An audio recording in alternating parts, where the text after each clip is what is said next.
Hello guys, welcome to my channel. In this video, I'll show you how to fix controller or gamepad not working in Monster Hunter Stories. 3. Twisted reflection on PC. First, enable or disable Steam input.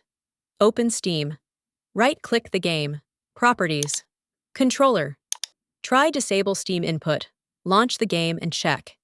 If it doesn't work, enable it again and test.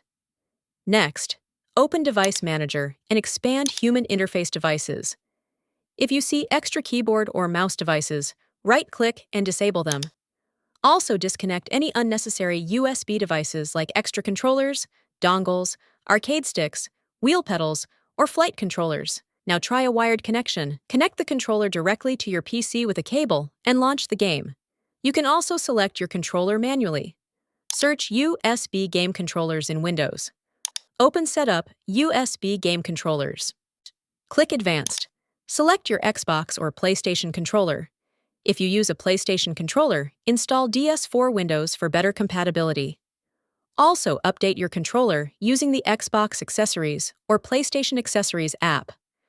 Finally, try launching the game through Steam Big Picture mode. One of these steps should fix the controller issue. Thanks for watching, and please like and subscribe.